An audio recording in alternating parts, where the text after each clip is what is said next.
तोड़ के हम लोग सारी चीजों को पढ़ने का प्रयास कर रहे हैं। तो अभी जस्ट जैसे हम लोग विटगेंस्टीन को पढ़े और उसके पहले रसेल को पढ़े थे। तो रसेल का हम लोग जो तार्किक अणुवाद दर्शन पढ़े, लॉजिकल एटॉमिज्म पढ़े, इसके बाद फिर हम लोग विटगेंस्टीन का पढ़े और इसमें पिक्टोरियल थ्योरी ऑफ मीनिंग पढ़े। तो इसी से एक प्रभावित दर्शन उभरा पाश्चात्य समकालीन दर्शन में, जिसको हम लोग तार्किक भाववाद कहते हैं। इसको तार्किक अनुभववाद ऐसे अनेक नामों से जाना जाता है और अंग्रेजी में इसे लॉजिकल पॉजिटिविज्म कहते हैं। ठीक है, तो ये जो दर्शन आया, ये किस प्रकार से विटगेन्स्टीन के दर्शन से प्रभावित था, जो दर्शन विटगेन्स्टीन ने ट्रैक्टेटस में प्रस्तुत किया, जिसे हम लोग पिक्टोरियल थ्योरी ऑफ मीनिंग कहते हैं, अर्थ का चित्र सिद्धांत कहते हैं। और इसकी मुख्य अवधारणा क्या थी इस दर्शन की, तार्किक भाववाद की, और यह किस पृष्ठभूमि में उठा, ये सारी चीजों का एक रूपरेखा आपके समक्ष हम प्रस्तुत करेंगे, जिसको कहेंगे आधार भूमि। और इसके उपरांत हम फिर फर्दर इसमें गो थ्रू होंगे कि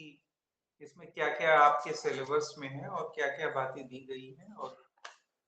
वो सारी चीजें, उसकी अवधारणा क्या है, इसको समझाने का प्रयास किया जाएगा। तो हमको लग रहा है एटलीस्ट 2 क्लासेस तो इसकी चलेगी, और हो सकता है कि 3 क्लास भी चल जाए। तो देखा जाएगा कि जो जितनी क्लासेस चल पाए। अभी फिलहाल जो है, अगर हम लोग इसकी पृष्ठभूमि की बात करें कि यह दर्शन की पृष्ठभूमि क्या बन रही थी, तो इस दर्शन की पृष्ठभूमि में भी वही एक संदर्भ आ रहा था, जो संदर्भ हम लोग अस्तित्ववादी दर्शन, अच्छा यहाँ जो लोग पहले से भी पढ़ रहे हैं तो वो जान रहे होंगे कि वो ये पढ़ चुके हैं डिटेल में। शायद यहाँ पे जितने लोग हैं उसमें से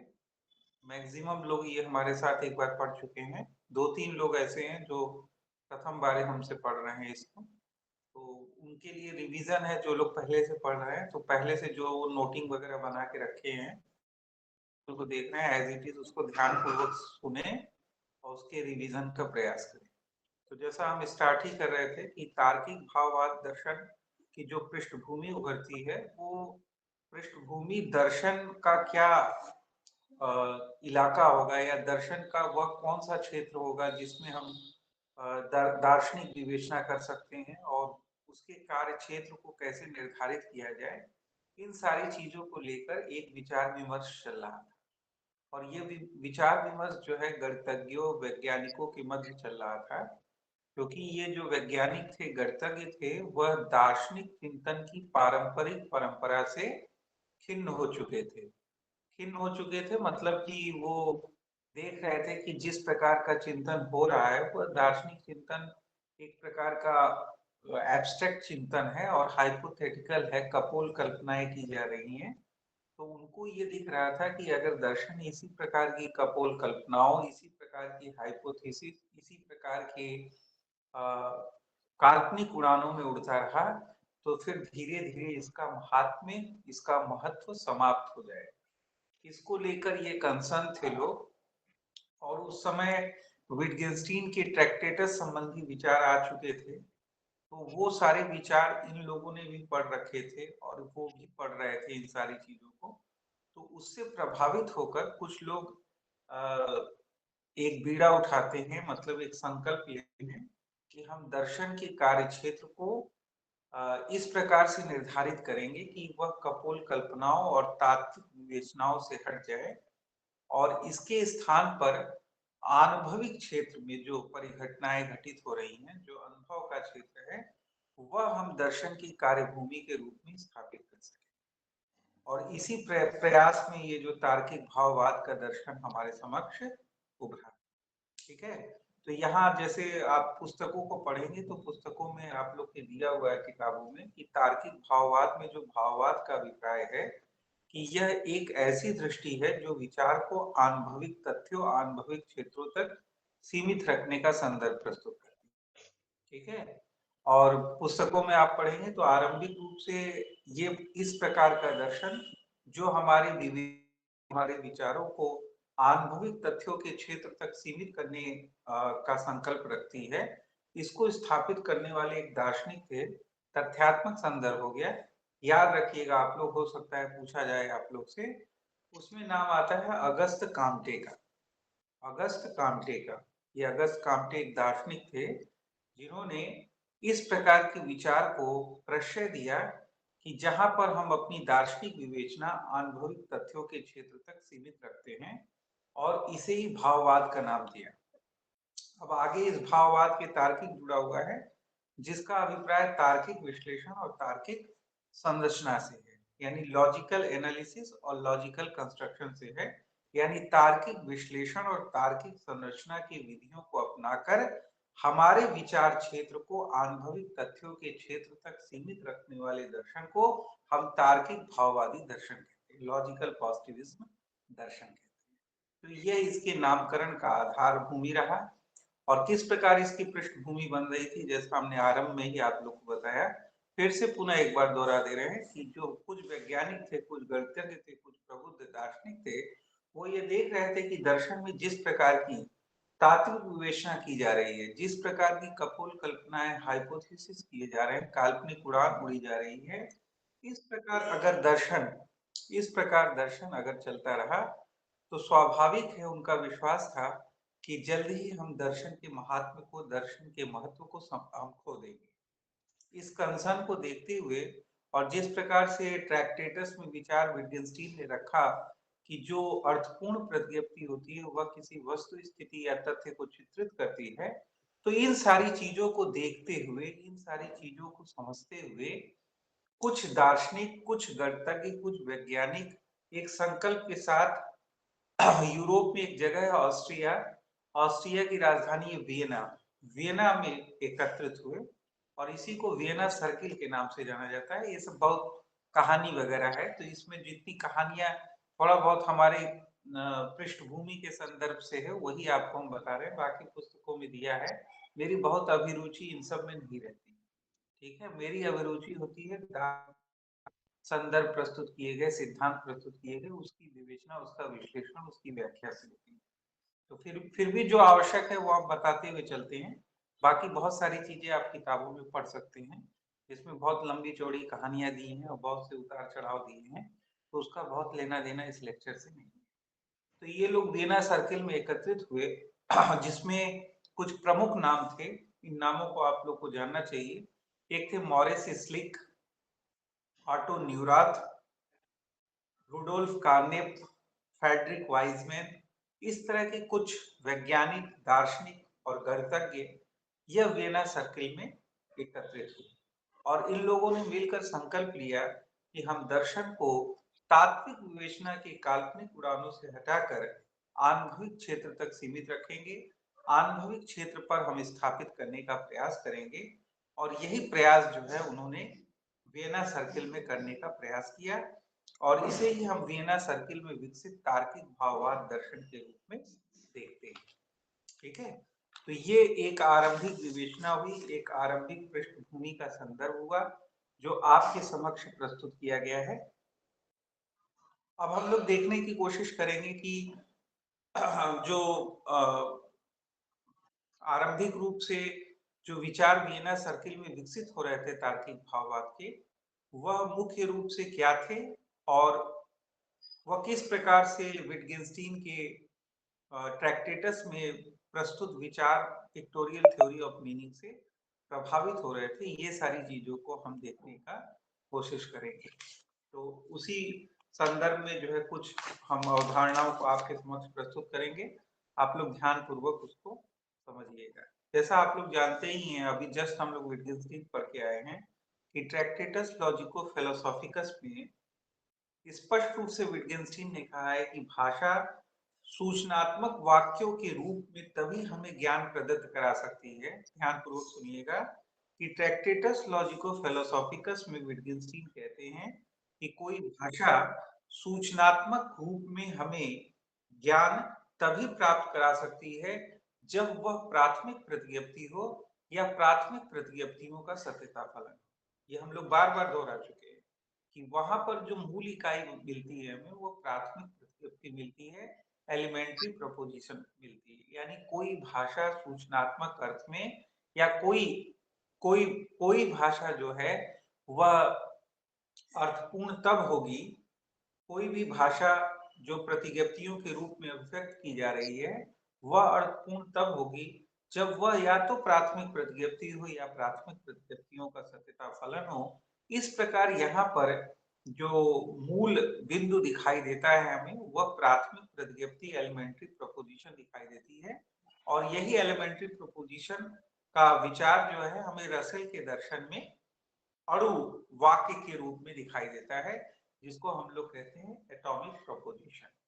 तो ये भाषीय लिंग्विस्टिक दार्शनिक थे ये सब। तो इन्होंने ये किस प्रकार से लिंग्विस्टिक मूल इकाइयों को ढूंढने का प्रयास किया जिन मूल इकाइयों के द्वारा हम सारी चीजों को जगत को व्याख्यायित करने का प्रयास करते हैं। यही जो मूल बिंदु था ट्रैक्टेटस लॉजिको फिलोसॉफिकस का, इसी से वो प्रभावित हो रहे थे। इन्हीं विचारों से जो तार्किक भाववादी थे वो प्रभावित हो रहे थे और उनको ऐसा प्रतीत होने लगा कि अगर हम विटगेस्टीन के इस संदर्भ को ले लें कि वही भाषा सूचनात्मक रूप में हमें ज्ञान प्रदत्त कर सकती है जो या तो प्राथमिक प्रतिज्ञप्ति हो या प्राथमिक प्रतिज्ञप्तियों का सत्यता फलन हो और वही वाक्य अर्थपूर्ण होगा जो किसी वस्तु स्थिति या तथ्य को चित्रित करेगा। अगर हम इस अवधारणा को, इस दृष्टिकोण को विटगेन्स्टीन के ले लें तो स्पष्ट रूप से ऐसा प्रतीत हुआ तार्किक भाववादी दार्शनिकों को जो वियना सर्किल में एकत्रित हुए थे कि हम अर्थ के एक मापदंड को निकाल सकते हैं, यानी हम अर्थ के एक मापदंड को ढूंढ सकते हैं, स्थापित कर सकते हैं और यह मापदंड यह होगा कि किसी भी वाक्य के सत्य या असत्य होने का आधार उसके अनुभव आधारित होने पर हम केंद्रित कर सकते हैं। जैसा कि विटगेन्स्टीन में ट्रैक्टेटस लॉजिको फिलोसॉफिकस में कहा जा रहा है, तो वहीं से वो प्रभावित होकर कह रहे होते हैं तार्किक भाववादी कि यह जो विचार प्रस्तुत किया जा रहा है विटगेन्स्टीन द्वारा, इससे हम अर्थ का एक मापदंड निकाल सकते हैं और यह मापदंड यह होगा कि किसी भी वाक्य का सत्य या असत्य होना, यह सत्य या असत्य होना उसके अनुभव पर आधारित होने, यानी यदि कोई वाक्य वस्तु स्थिति को चित्रित कर रही है तो वह वाक्य सत्य होगा, अगर वह वस्तु स्थिति को चित्रित नहीं कर रही है तो वह वाक्य असत्य होगा, एक छद्म वाक्य होगा, सूडो प्रोपोजिशन होगा। इस प्रकार से हम एक अर्थ के मापदंड को निकाल सकते हैं और यही अर्थ का मापदंड तार्किक भाववादियों ने विटगेन्स्टीन के विचारों से प्रभावित होकर निश्चित किया, निकाला और प्राप्त किया और उसे वियना सर्किल में प्रस्तुत किया। और स्पष्ट है, अगर संक्षेप में इसको हम कहना चाहें, जो अभी सारी बातों को हम प्रस्तुत कर रहे हैं, तो उनके लिए क्या था कि आनुभविक तथ्यों के अनुरूप होना ही वाक्यों की अर्थपूर्णता का एक मापदंड बन गया। आनुभविक तथ्यों के अनुरूप होना ही वाक्यों की अर्थपूर्णता का एक मापदंड बन गया। और ये जो सेंटेंस बोल रहा है वो बिल्कुल विटगेन्स्टीन की चीजों को स्पष्ट कर रहा है, यानी आनुभविक तथ्यों के अनुरूप होना किसी भी वाक्य की अर्थपूर्णता का एक मापदंड बन गया और यही मापदंड जो है उन्होंने विटगेन्स्टीन के ट्रैक्टेटस लॉजिको फिलोसॉफिकस यानी पिक्टोरियल थ्योरी ऑफ मीनिंग, प्राथमिक प्रतिज्ञप्ति, इन सारे विचारों से प्रभावित होकर वियना सर्किल में स्थापित करने का प्रयास किया। इसीलिए विटगेन्स्टीन पढ़ाने के बाद हमने निश्चय किया कि हम आप लोग को तार्किक भाववाद दर्शन पढ़ाएंगे ताकि आप सारी चीजों को एक दूसरे से कनेक्ट करने की स्थिति प्राप्त कर सको, सारी अवधारणाओं को एक दूसरे से जोड़ सको। ठीक है, तो यह सारी चीजें आपकी थी, आधार भूमि थी। इसको एक बार और हम दोहरा दे रहे हैं, दोहरा देने के बाद हम आगे चलते हैं। अभी जो सारी बातें कही गई, कुछ लोग लेट आए क्लास में, तो यही बातें कही जा रही हैं कि तार्किक भाववाद दर्शन की जो पृष्ठभूमि बनती है, इस पृष्ठभूमि में वो वैज्ञानिक, वो गणितज्ञ, वो दार्शनिक एकत्रित हो रहे थे, एक दूसरे से जुड़ रहे थे, जो दर्शन के पारंपरिक कार्य क्षेत्र से संतुष्ट नहीं थे।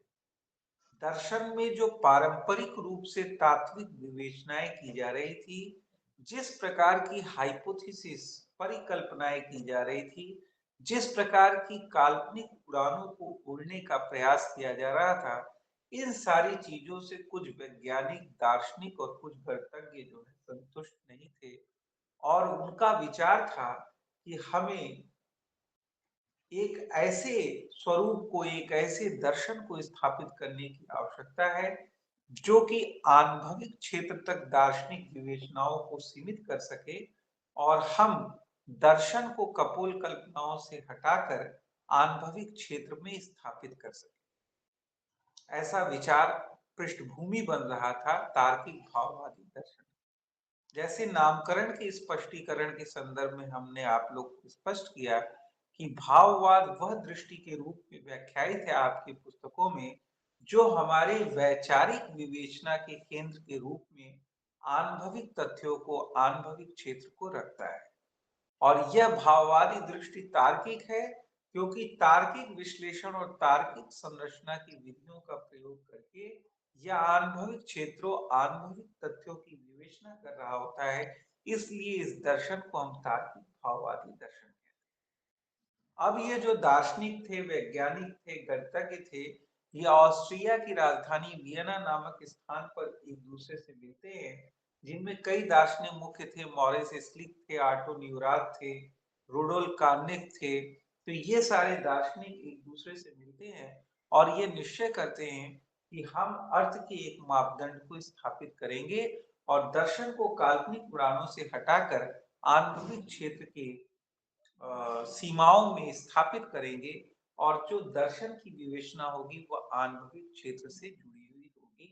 यही तार्किक भाववादी दर्शन के नींव के रूप में स्थापित हो रहा है। इसके उपरांत हमने जो विवेचना आप लोग को प्रस्तुत की कि किस प्रकार विटगेस्टीन के ट्रैक्टेटस में प्रस्तुत विचारों से तार्किक भाववादी प्रभावित हो रहे थे और वह विचार कहाँ था? पिक्टोरियल थ्योरी ऑफ मीनिंग में था, जहां वह कहते हैं कि कोई भी अर्थपूर्ण जो प्रतिज्ञप्ति होती है वह क्या करती है? वस्तु स्थिति का तार्किक प्रतिरूपण करती है, तथ्यों का तार्किक प्रतिरूपण करती है, यानी लॉजिकल रिप्रेजेंटेशन कर रही होती है। स्पष्ट है कि वो क्या कहना चाह रहे थे विटगेन्स्टीन ट्रैक्टेटस लॉजिको फिलोसॉफिकस में कि कोई भाषा सूचनात्मक रूप में ज्ञानात्मक यानी सूचनात्मक रूप में ज्ञानात्मक या ज्ञान स्वरूप तभी हो सकती है जब वह या तो प्राथमिक प्रतिज्ञप्ति हो या प्राथमिक प्रतिज्ञप्तियों का सत्यता फलन। और रसेल के दर्शन में यही जो प्राथमिक प्रतिज्ञप्ति की मूल इकाई है, यही अणु वाक्य के रूप में यानी एटॉमिक प्रोपोजिशन के रूप में व्याख्यायित है।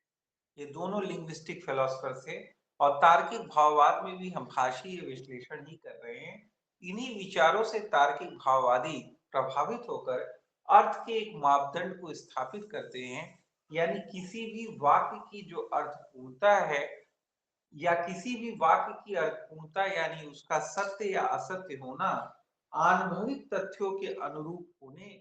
आनुभविक तथ्यों के आधार पर ही हम निश्चित कर सकते हैं। ऐसा तार्किक भाववादी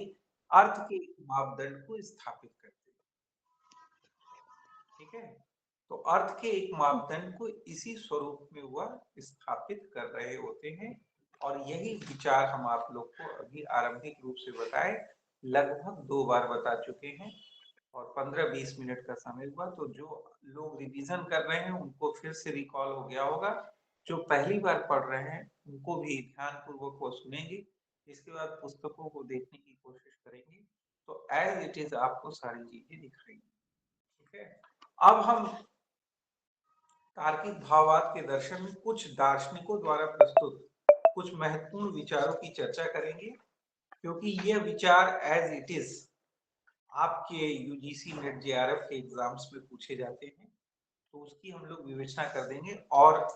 इसके पहले कि हम वो विवेचना करें उन दार्शनिकों की, एक तो मॉरिस स्लिक के विचार को हम आपके समक्ष रखेंगे और एक रुडोल्फ कार्नेव के विचार को रखेंगे। अभी जो वियना सर्किल में उभरा हुआ तार्किक भाववाद है, इसके संदर्भ में इन दो तार्किक भाववादी दार्शनिकों के विचारों को रखा जाएगा और फिर ब्रिटिश में जो तार्किक अनुभववाद के रूप में तार्किक भाववाद दर्शन विकसित हुआ, उसे